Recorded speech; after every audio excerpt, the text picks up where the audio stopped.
Hello there, welcome to the Saroy channel, wherever you are in the world, and so much love to each and every one of you.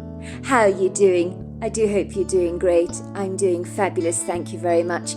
So we're on part 2 of our story tonight, and where we've got to is there's a young lady called Yvette.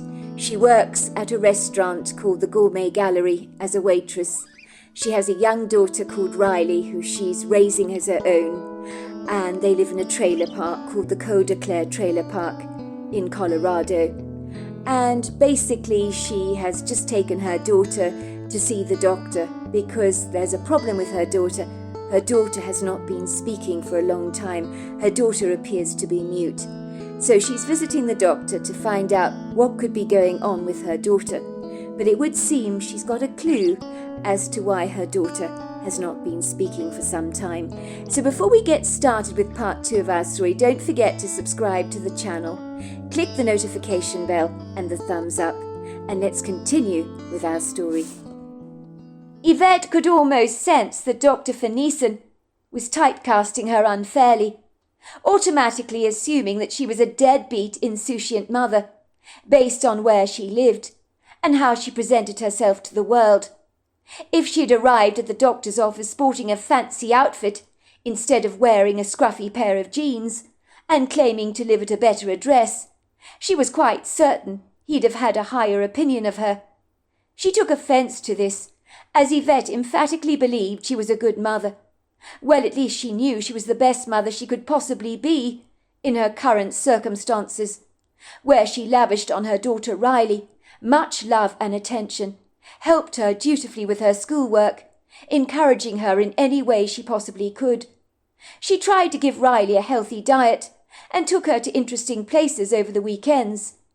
Yvette was a single, hard-working mother, raising little Riley all on her own.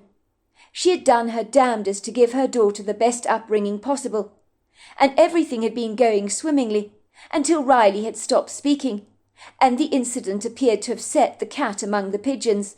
And now she had teachers from Jubilee breathing down her neck, demanding answers, and she was made to feel as if she was in some way responsible for Riley's inability to speak.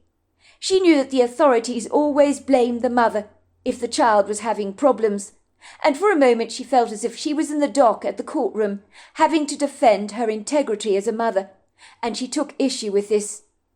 Life had been a roller coaster ride for Yvette. She had grown up with her younger sister Leslie, where they were raised in their grandmother's 4-bedroom bungalow. Yvette's mother Maisley had never known who her father was, and had clandestinely given birth to her in the upstairs bathroom, on the black and white porcelain tiled floors, in the early hours of the morning, with both her parents blindly oblivious that their daughter was in fact pregnant. Yvette had been born on June the 6th at 5:05 in the morning. Her mother Maisley had been 17 years old at the time, and had not understood what was happening to her body after her waters broke, and she began to experience the most painful contractions, until her agonizing, uninhibited yelps had alerted her mother onto the scene. And when her mother realized in horror that her daughter was having a baby, an ambulance was called at once, but it was too late. By the time the EMTs had arrived on the scene, Yvette had decided to be born. She was waiting for no one. 2 years later, her sister Leslie was also born, with father also unknown. When Yvette's mother was a young teenager, she had gone to lots of parties and got so inebriated that she had no memory of those events. So to discover that she had been pregnant and had been caught off guard twice, with 2 pregnancies behind her, the sober reality had dawned on her that drinking was not her friend. Her parents had insisted on putting her on birth control pills, realizing their wild, out-of-control teenager was having fleeting encounters with young men while 2 sheets to the wind, so they needed to take careful precautions to ensure that it never happened again. They blamed themselves for spoiling their daughter rotten and not raising her with a proper structure and discipline. Yvette's mother had let her own parents raise her children, as being a mother was of no interest to her at such a young age, when she preferred to be fooling around with her teenage friends. Yvette's grandparents had been insistent that their beloved grandchildren had a very good life, So the two children had wanted for nothing. They were well fed and pampered by their grandparents, raised in a solid, very happy home, where their mother had become more like a sibling in their lives. As a result, Yvette and her sister Leslie had gone to very good schools, courtesy of their generous, self-sacrificial grandparents.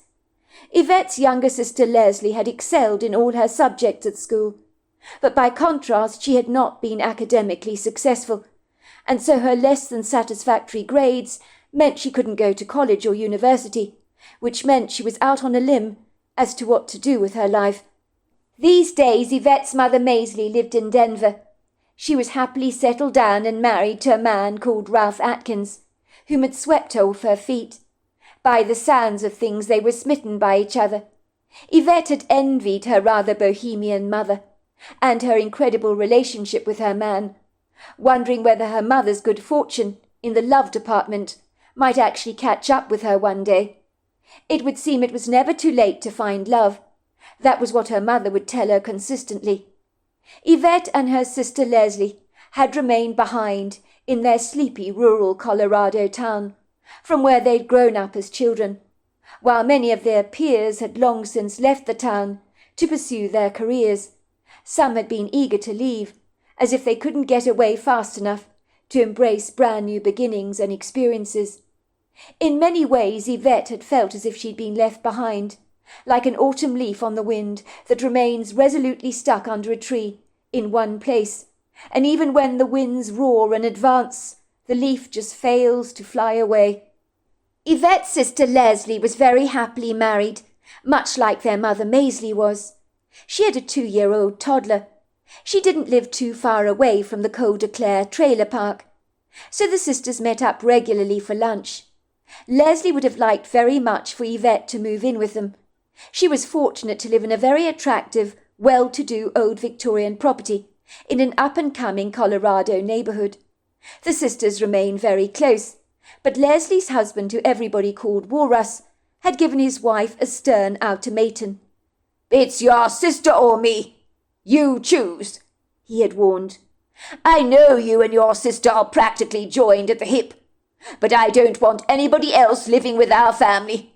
Nor do I want your sister Yvette sponging off us. Do you understand? Don't get me wrong, I like Yvette very much. She's a very nice lady. And Riley is a cute little child. And yes, I am sorry for their current financial circumstances, but we're not responsible for them in any way." "Walrus, don't be so unreasonable. It can't be easy bringing up your child at the Cold Claire trailer park. Some of the characters living there are unsavoury, you know that's true. I worry about little Riley being exposed to that kind of thing. It could have long-lasting implications on her mental well-being. You know kids, they're so impressionable." "That's not our problem. I'm sorry, Leslie, but it isn't.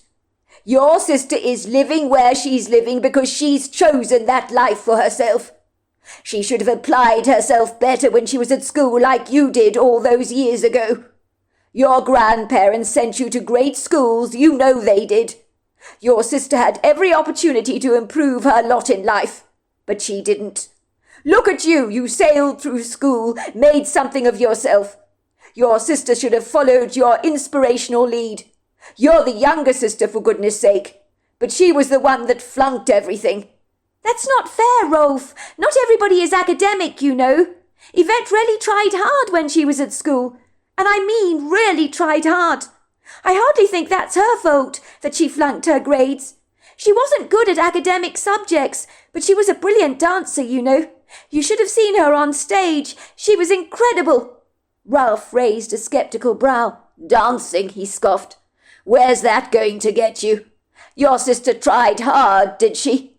Then she got knocked up at 18 with that boyfriend of hers, who couldn't even be bothered to hang around for the birth of her baby.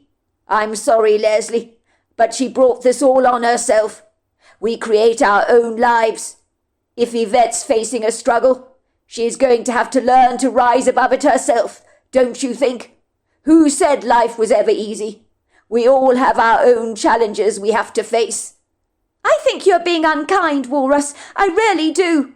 "You can say what you like, love, But this sister of yours, Yvette, is never moving in with us. And I repeat, never. We have a toddler now that needs our undivided attention.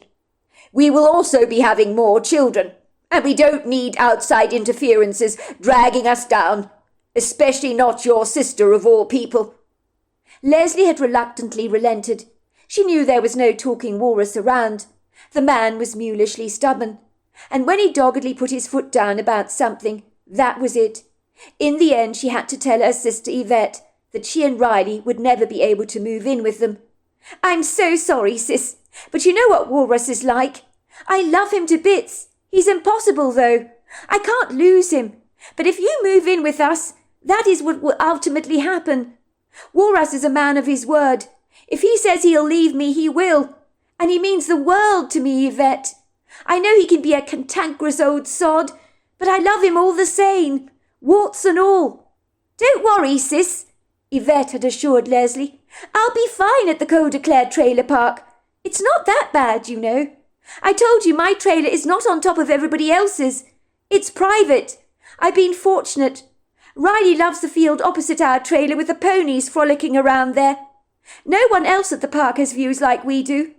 It's not that bad a place to live. It could be a lot worse, you know.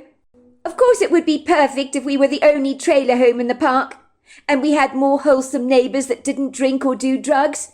But it is what it is. You can't have everything, can you, Leslie?" Leslie had held her sister's hand tightly and given it an encouraging squeeze. "That's the spirit, Yvette. You're stronger than you look, girl. I'll help you as much as I can, and we'll make that trailer of yours absolutely beautiful." "You think we can make it beautiful? Somehow I doubt it." "Of course I do," Leslie had assured her. Leslie was a woman of her word.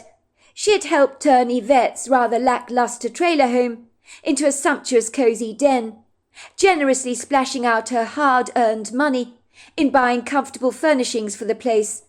It looked incredibly good. It could have been in a magazine spread, and so even Riley had not been embarrassed or adverse to invite friends back home to play with her. Furthermore, their private trailer overlooked a field of ponies that Riley chose to adopt as her own. She'd often climb under the fence to stroke the ponies and give them apples. So when the ponies saw Riley coming, they would trot over to the fence. She had developed a good bond with the ponies and considered them in a funny way an extension of her own family. One of the people in the trailer park had a cat called Sylvester that spent half its time with Riley, adopting Yvette's daughter as his new best friend, and enjoying the plush comforts of the Wiseman trailer. Who says a cat doesn't know a good thing when they see it? On many nights, while Sylvette's owners thought the cat was painting the woodgroves red in his hot pursuit for rodents, he was in fact lying cuddled up in Riley's arms, blissfully fast asleep, digesting a full stomach of poached chicken. Leslie generously helped Yvette as much as she possibly could, occasionally dropping off shopping for her sister, insisting in giving her a few cash handouts, which made all the difference to Yvette's life. She'd often wondered how she'd have managed without her sister's kind intervention, especially now that her grandparents were no longer around. Yvette was rarely earning very little money, working as a waitress in town, and yes, life had been tough, but she believed she was a good mother, ensuring she gave Riley a wholesome upbringing. And she was doing the best she could waitressing to secure a living for them. She'd like to do so much more with her life, but with her limited education, her choices were few and far between.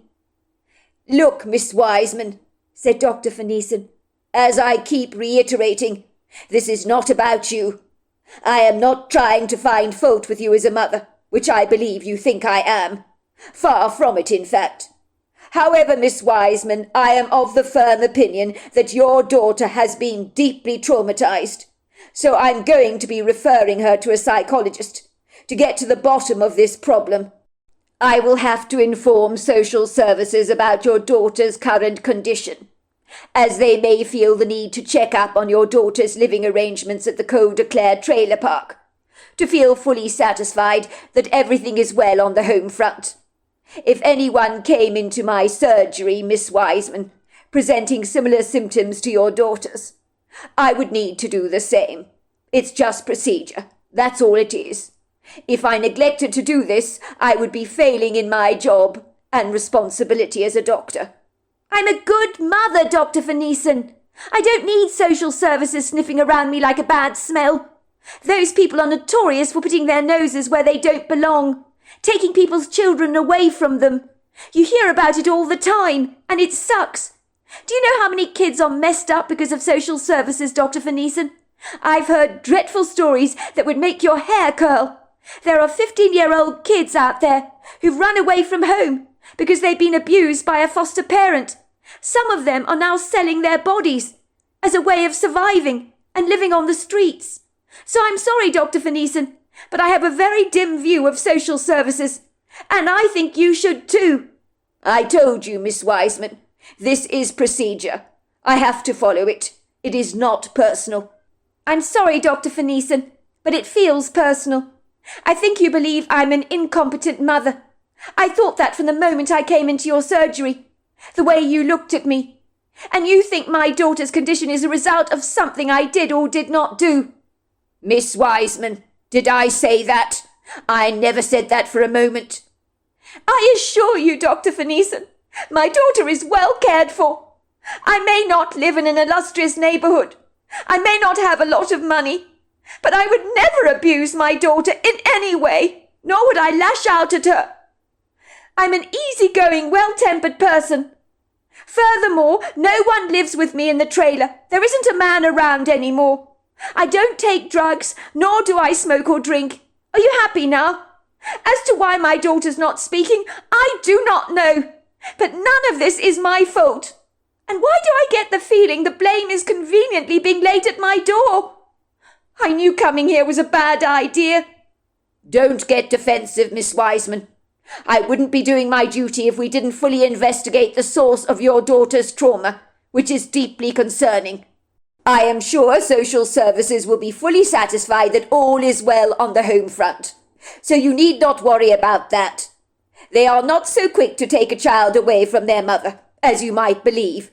That is not what they would want. It is in their interest to keep families together. They fully appreciate the importance of children remaining with their birth parents. I think the sooner we get your daughter to see the psychologist, the better, Miss Wiseman, so that we can get to the bottom of what is irking her, to bring about this unfortunate condition. But I'm sure we will resolve this mystery in due course.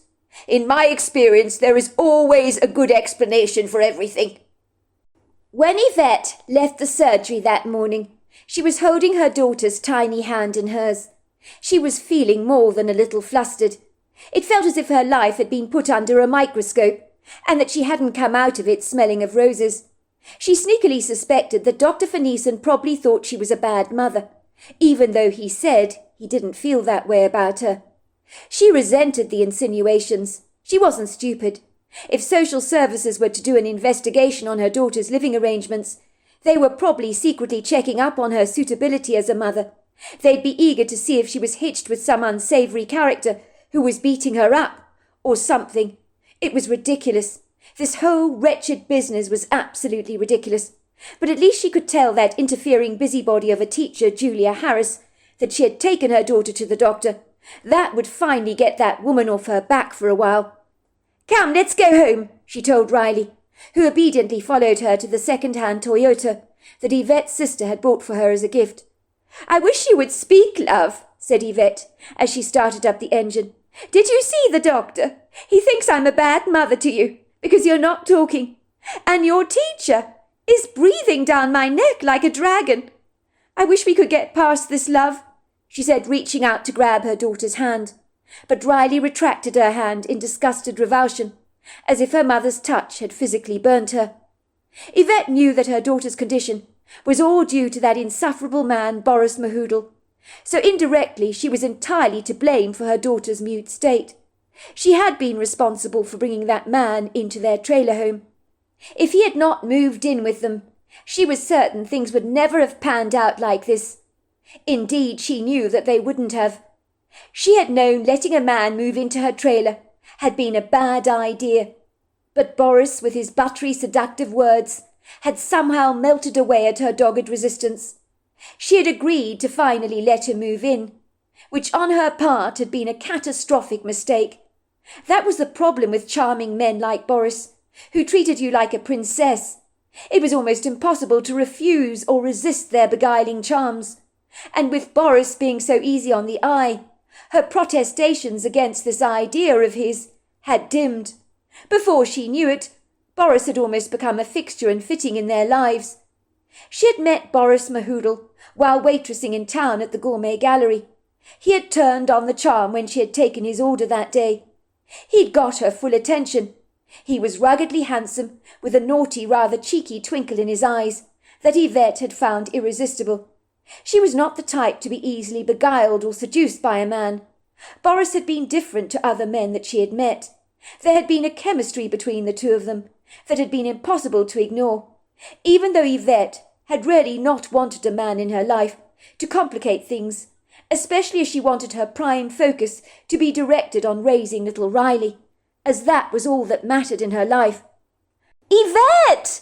Oh my goodness, you see that man over there, sitting at that table? He won't stop looking at you," her waitressing companion Angelica had told her.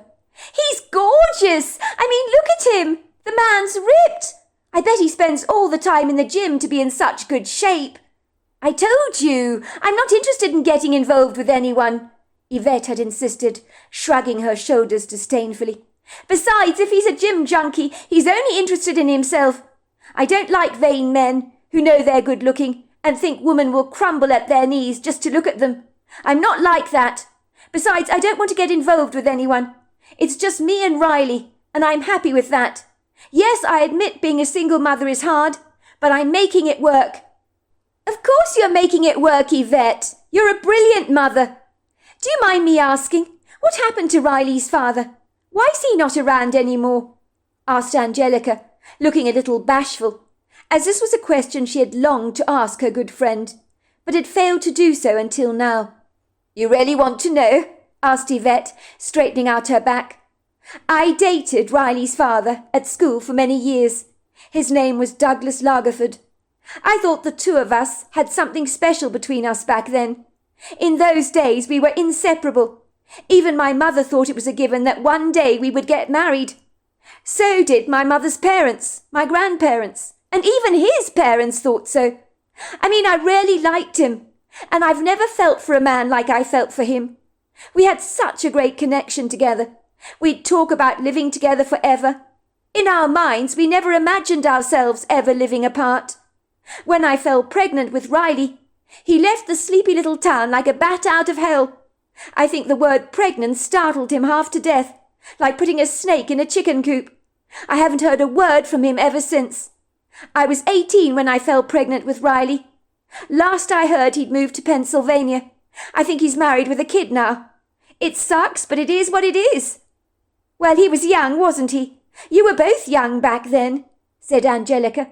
"I mean, having a baby at 18, well, it's a big deal for both parties involved, you have to admit. Don't be too hard on him for being so rattled. Sometimes young people are frightened by pregnancy. I'm surprised he didn't ask you to get an abortion or something like that. I mean, at the very least, you should have discussed your pregnancy choices instead of him rushing off like that and disappearing into the sunset. I guess he was just terribly afraid of all the responsibility having a baby would entail. What did he say when you told him you had a bun in the oven?" "Well, when I told him I was pregnant, Douglas just didn't say a thing. I think he said, 'I need to think about this.' And then he got into his car and drove away. I never ever saw him again after that. Even his parents lost contact with him for a while, but they never worried about him because he kept sending them postcards saying he was doing just fine. They couldn't understand why he up and left town like that. I never told them the truth. They didn't know I was pregnant with their son's child. I remember feeling so let down by Douglas, so surprised he would just run away like he did. It was so cowardice of him to do a thing like that. I knew I'd have to be a single mother like my mother had been with me, although in fact it was my grandparents that really raised me and my sister Leslie. Having said that, it seemed like I'm following the same path as my mother did. But I accepted my fate as you do. I didn't have a choice in the matter. I later learnt that Douglas had gone to university. I know he was very much against abortion. I think he knew my opinion on the matter, so that's why he did a runner. He knew I'd have the baby, and I guess he wasn't ready to settle down to be a father."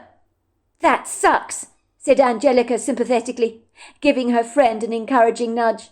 "No wonder you're reluctant to get involved with other men, Yvette. You've been seriously let down and abandoned by a close boyfriend when you were pregnant. You've lost your ability to trust a man, which stands to reason. No wonder you're apprehensive." "You're probably right. I hadn't thought of it like that.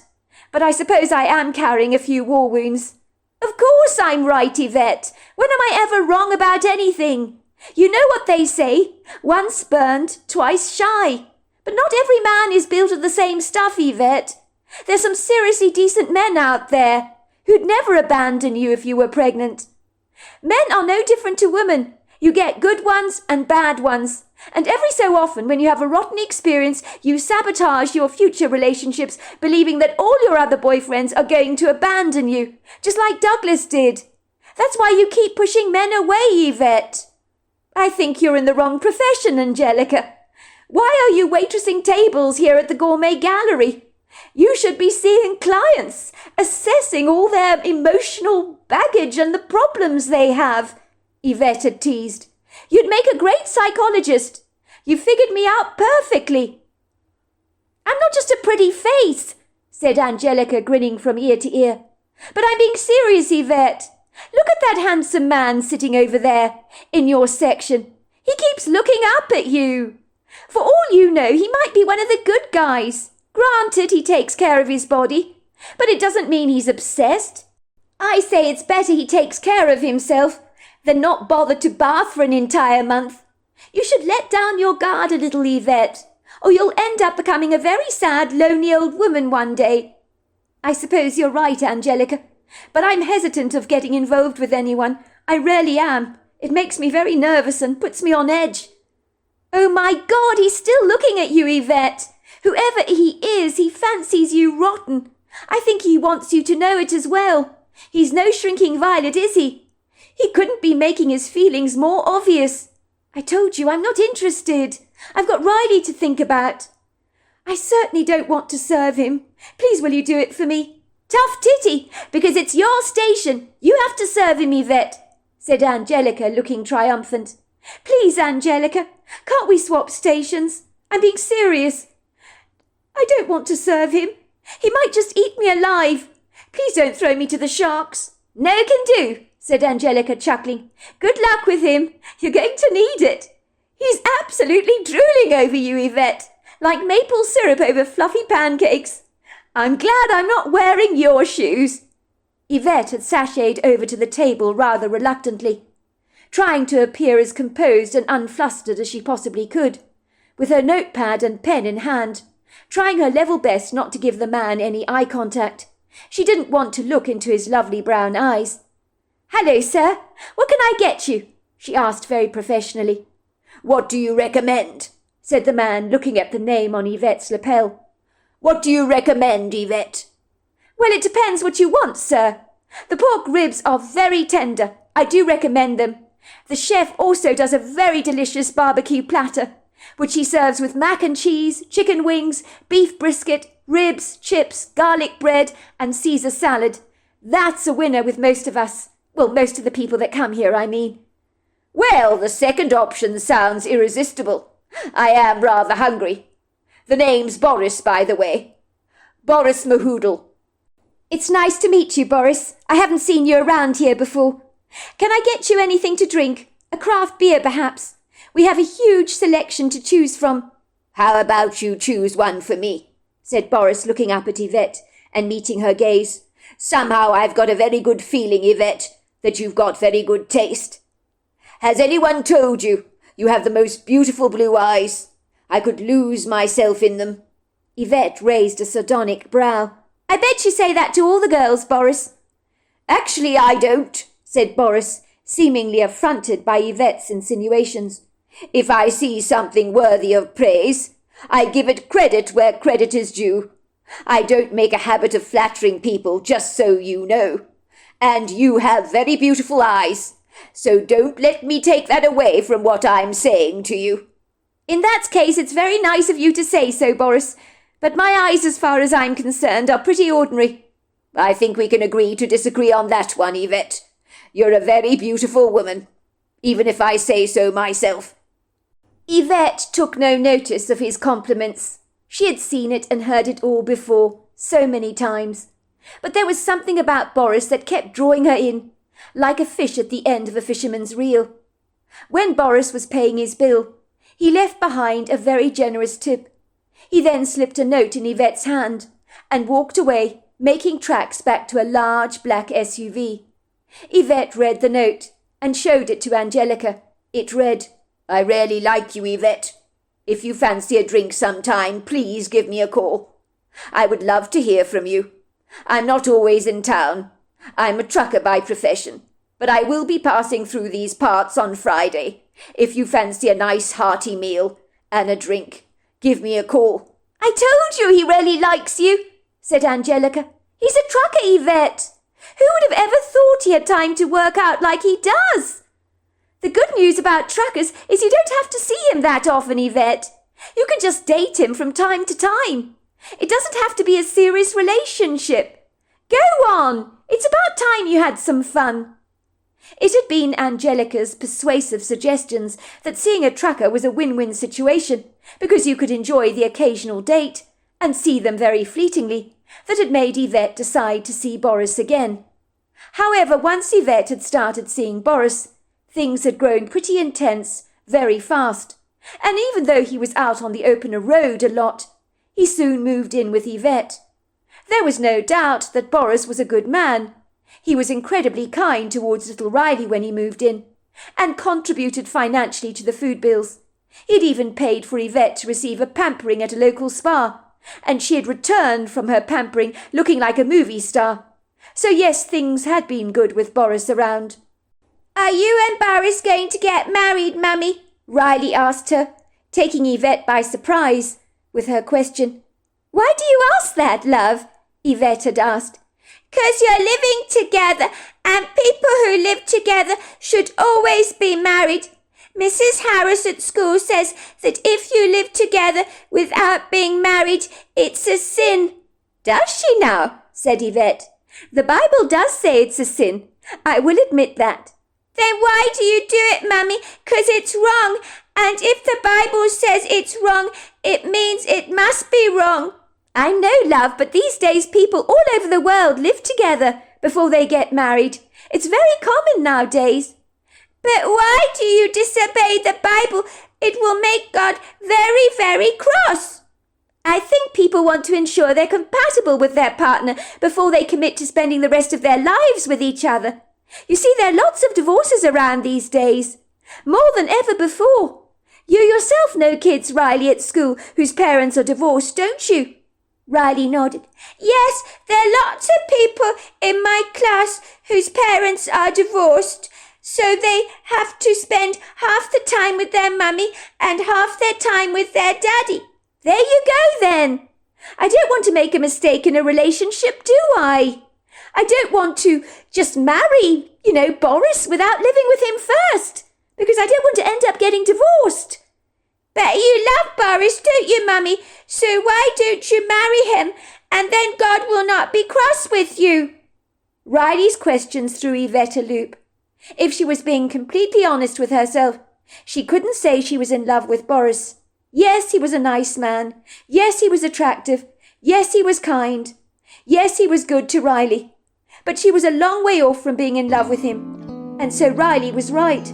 What was she doing living with him? So there we are. That is the end of part 2 of our story. Part 3 is tomorrow night. I look forward to you joining me then.